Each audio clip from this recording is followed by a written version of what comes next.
Baik, pada pertemuan kali ini saya akan membahas tentang struktur dari perulangan. Nah, jadi materi yang akan saya bahas pada pertemuan kali ini adalah tentang perulangan. Di sini perulangannya ada 3 jenis. Pertama, perulangan for, perulangan while, dan perulangan do while. Jadi bagaimana menampilkan tulisan sesuatu sebanyak 10 kali kalau seandainya kita mendapatkan suatu masalah ya, atau problem. Misalnya gini, ini kan menampilkan tulisan sesuatu ya sebanyak 10 kali, tapi gimana caranya kalian tidak mengcopy 10 baris gitu. Cukup dengan 1 atau 2 baris, tapi kalian bisa mencetak atau menampilkan kata sesuatu sebanyak 10 kali atau bahkan lebih dari 10. Itu bisa diatasi dengan namanya perulangan. Yang namanya perulangan itu berarti mengulang sesuatu yang sudah terjadi.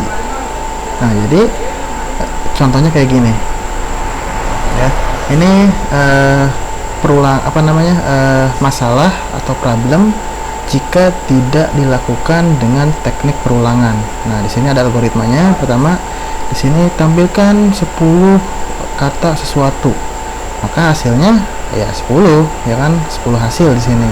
Tapi bagaimana jika ingin 100 kali, 1000 kali, bahkan 1 miliar kata sesuatunya yang muncul di komputer kita? Nah, itu tidak akan bisa terjadi ya.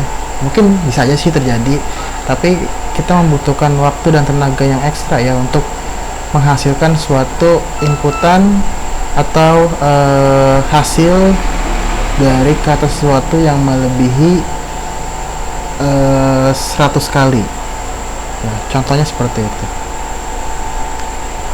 Jadi langkah tadi itu yang 100 kali atau lebih itu bisa dilakukan secara efektif dengan teknik perulangan ya. Nah, jadi definisinya atau pengertiannya, perulangan atau kalau dalam bahasa Inggrisnya itu looping ya, adalah bagian yang bertugas melakukan kegiatan secara berulang-ulang sesuai dengan yang diinginkan. Nah, contoh dalam kehidupan sehari-hari, perulangan yang dilakukan secara berulang-ulang yang tanpa kita sadari, pertama adalah mencuci ya, mencuci pakaian contohnya. Nah, mencuci pakaian tuh kita pasti bakal ngucek terus, kita kucek sampai keadaan pakaiannya itu sudah tidak kotor. Selama pakaiannya masih kotor, kita akan terus mengkucek atau apa ya bahasanya, menggosok pakaian sampai pakaiannya bersih. Nah, jadi bersih dan kotor itu adalah keadaan atau kondisi ya gitu. Nah, terus apa lagi? Menyikat gigi ya, menyikat gigi. Ada nggak di antara kalian yang menyikat gigi cuma 1 kali aja, dalam artian tidak berulang-ulang gitu menggosoknya?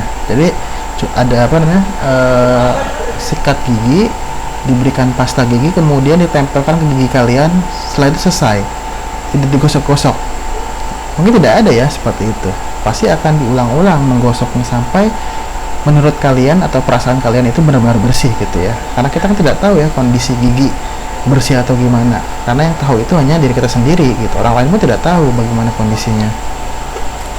Seperti itu ya.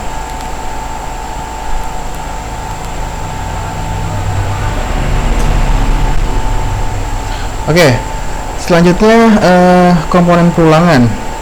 Komponen perulangan itu di sini ada 4 ya. Pertama ada inisialisasi. Ya, inisialisasi sering kita bahas ya. Kemudian ada kondisi, kemudian pengatur iterasi, baik yang bentuknya increment secara menaik maupun yang decrement ya, atau yang secara menurun. Kemudian ada proses. Nah, ini masing-masing dari pengertiannya. Jadi inisiasi itu merupakan keadaan awal sebelum perulangan dilakukan. Contohnya pemberian variabel ya, misalnya variabelnya A dengan tipe data integer yang diberikan penugasan, misal si A itu bernilai 1. Nah, itu merupakan contoh dari inisialisasi. Nah, Kemudian yang kedua ada kondisi. Kondisi merupakan keadaan ya, di mana pengulangan akan berhenti. Contoh misalnya gini, kita akan berhenti mengucek ya, atau menggosok pakaian kalau kondisinya atau keadaannya sudah bersih. Nah, jadi kalau udah bersih nggak mungkin kita kocek-kocek lagi ya, itu kan menambah pekerjaan ya. Pasti kalau udah bersih kita akan berhenti mengkocek bajunya atau mencuci bajunya ya. Terus kemudian ada pengatur iterasi. Nah, pengatur iterasi ini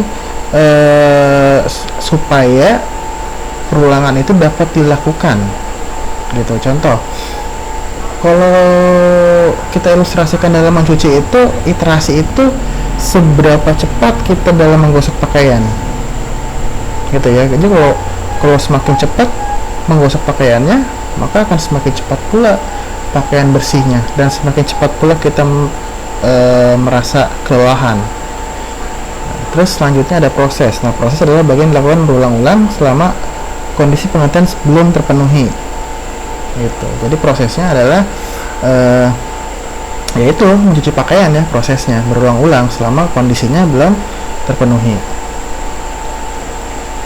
Nah, jadi ada pengulangan ada 3 ya, ada for, ada while, ada do while. Walaupun ketiga-tiganya ini jenis perulangan, tapi dari ketiga jenis perulangan ini mempunyai karakteristik yang berbeda dalam melakukan suatu pekerjaan. Nah, contoh di sini ada perulangan for ya. Perulangan for itu biasanya digunakan pada kasus atau kondisi di mana kita sudah tahu kapan perulangan itu akan berhenti. Ya, contohnya apa? Contohnya adalah tawaf. Ya, kita akan mengelilingi Ka'bah selama 7 kali. Jadi tidak mungkin kurang, tidak mungkin lebih. Ya, kalau kurang atau lebih itu namanya bukan tawaf. Berarti apa? Berarti sudah menjadi suatu konstanta atau suatu nilai absolut. Nilainya itu atau perputarannya atau perulangannya itu dilakukan selama 7 kali. Ya.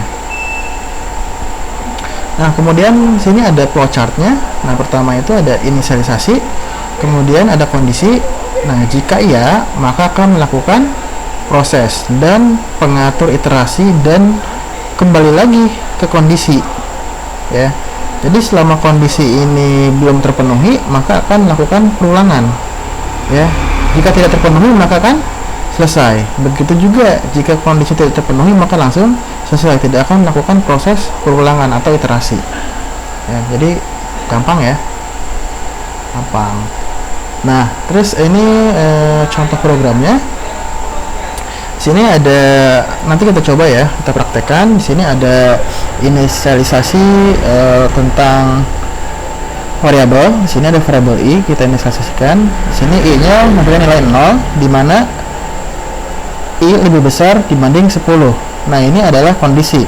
Ini kondisi yang salah. Ya, ini kondisi yang salah. Kenapa? Karena kan i itu kan nilainya 0. 0 kan lebih besar daripada 10 kan salah. Maka dia tidak akan melakukan perulangan. Ya, tidak akan melakukan perulangan. Yang i lebih besar 10 ini disebutnya kondisi, i sama dengan 0 disebutnya inisialisasi, i plus plus disebutnya iterasi. Ya, atau increment atau decrement. Nah, i plus plus ini kalau kita jabarkan, i sama dengan i tambah 1. Berarti kalau i nya 0 berarti berapa? 0 tambah 1 sama dengan 1. Berarti si i nya itu nilainya adalah 1. Nah, kemudian diulang lagi, 1 ditambah 1 sama dengan 2, terus sampai kondisinya sampai 10 kalau seandainya kondisinya benar gitu ya. Maka akan mencetak suatu proses, disebutnya proses sesuatu gitu ya, atau outputnya ya. Nah, terus selanjutnya ada perulangan while. Perulangan while akan melakukan pemeriksaan kondisi penghentian terlebih dahulu. Nah, ini contoh perulangan while itu contohnya ini ya, dalam mencuci pakaian. Tadi kan kalau yang for itu kan kita sudah ketahui berapa kali kita melakukan perulangan, sedangkan while itu sederhananya kita tidak tahu kapan akan berhenti. Contohnya ya ini, mencuci pakaian, menggosok gigi, kemudian makan pun kita tidak tahu kapan kondisi kita selesai makan selama kita masih lapar. Kalau kita sudah kenyang, maka proses makan atau mengunyahnya akan berhenti. Seperti itu ya. Di sini flowchartnya hampir sama ya, hampir sama. Jadi for dengan while itu hampir sama flowchartnya. Ini contoh programnya.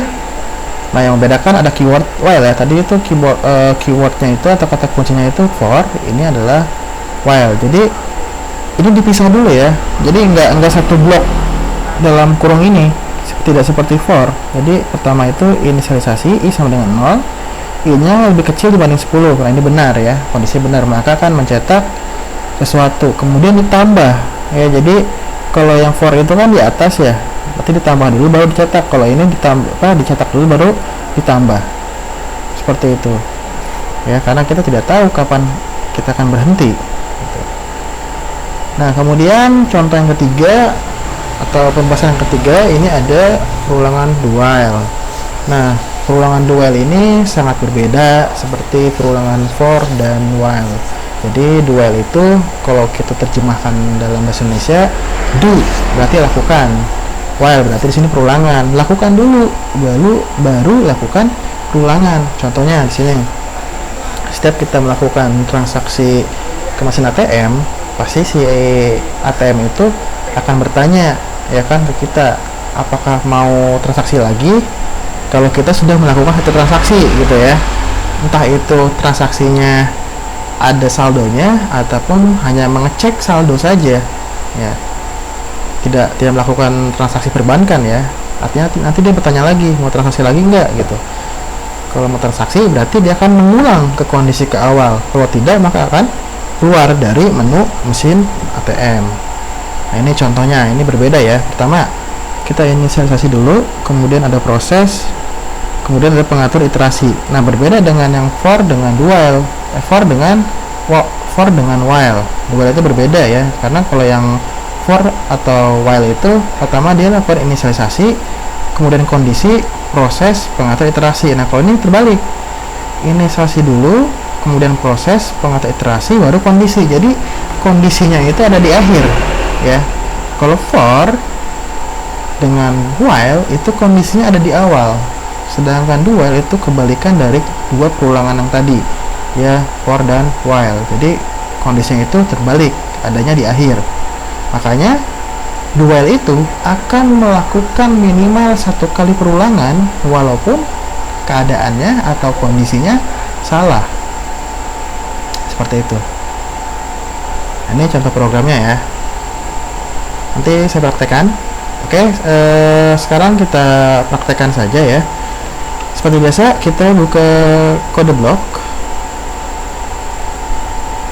kita buat project,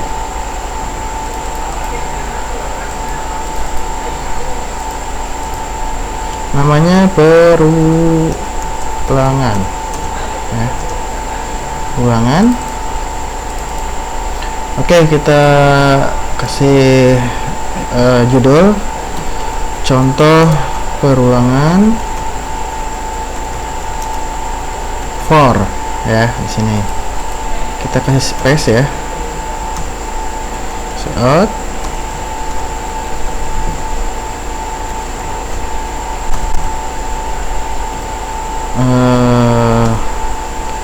integer i sama dengan 1 misalnya ya. Ini disebutnya inisialisasi.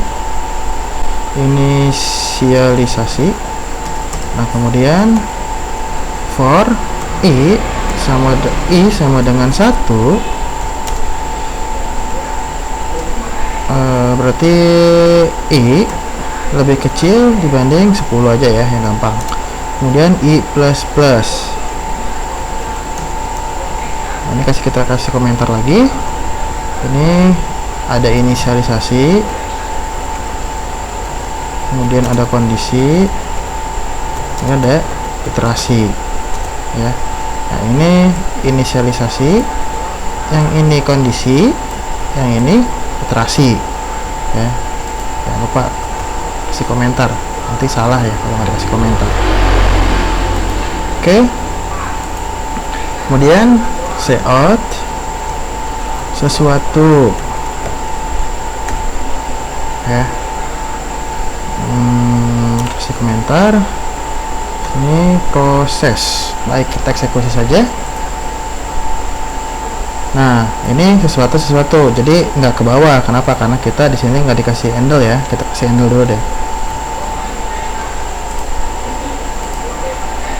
Oke, jadi di sini ada 10.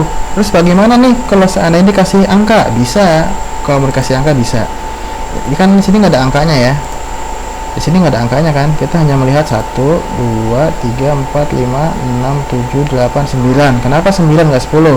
Karena kita mulainya dari angka 1 ya, 1 sampai dengan 10 sampai 9. Kenapa? Karena 10 itu salah, kecuali kita tambahkan pakai sama dengan, maka hasilnya adalah 10.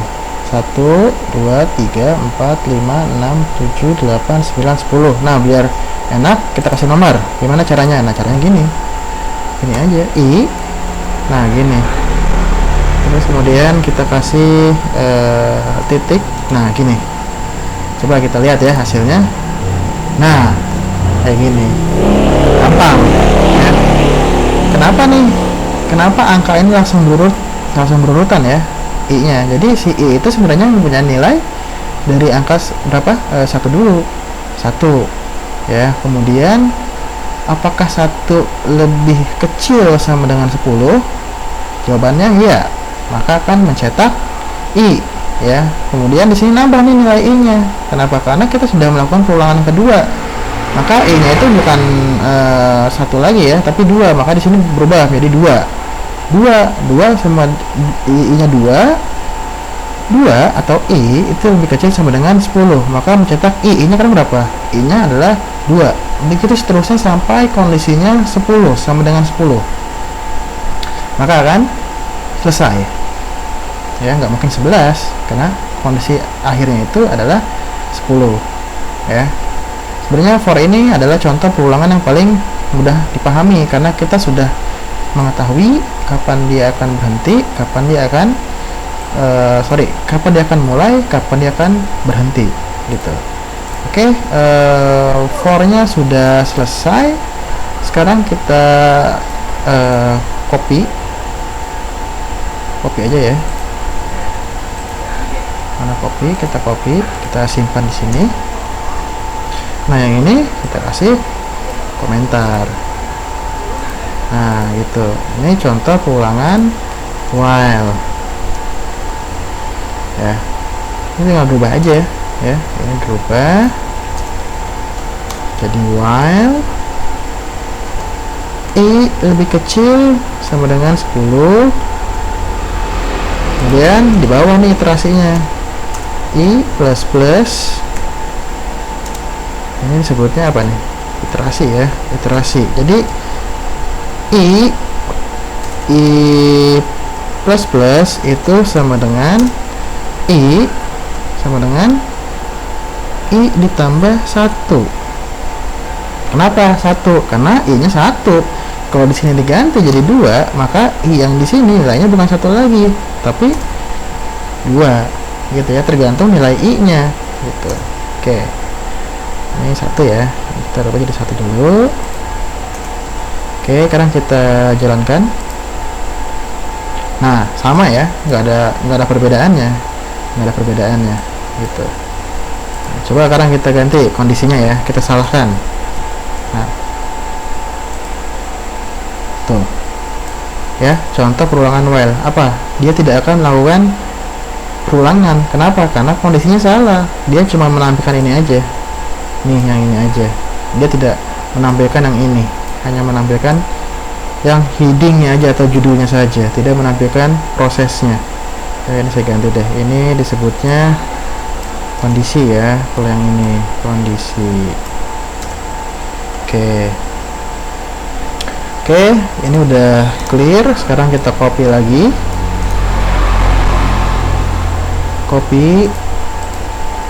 kita paste di bawah. Nah, kemudian yang while-nya kita kasih komentar, kemudian ini ganti ya, do while. Nah, ini diganti nih, do. Nah, ini while I lebih besar daripada 10. Ini kan salah ya, kita pengen tahu kalau salah dia jalan apa enggak gitu. Nah ini diganti. Nah gini, coba kita jalankan. Nah ya kan, dia walaupun salah kondisinya, dia akan melakukan minimal 1 kali perulangan. Contoh, dia hanya melakukan 1 kali untuk mencetak sesuatu. Kenapa? Karena kondisinya salah nih, I lebih besar pada 10 itu salah, karena I nya itu adalah 1. Berarti gimana cara kerjanya? Lakukan dulu. Jadi kalau bahasa anak sekarang tuh, jalanin aja dulu gitu ya, baru nanti kita lihat kondisinya gimana. Kalau kondisinya cocok, kita lanjut. Kalau nggak cocok, akan selesai gitu ya. Ya kalau remaja-remaja anak sekarang gitu ya kondisinya. Nah ini cara kerjanya seperti itu, seperti while ya. Oke, cukup sampai di sini. Pada pekan berikutnya saya akan membahas tentang perulangan bersarang ya, atau perulangan di dalam perulangan. Baik, terima kasih.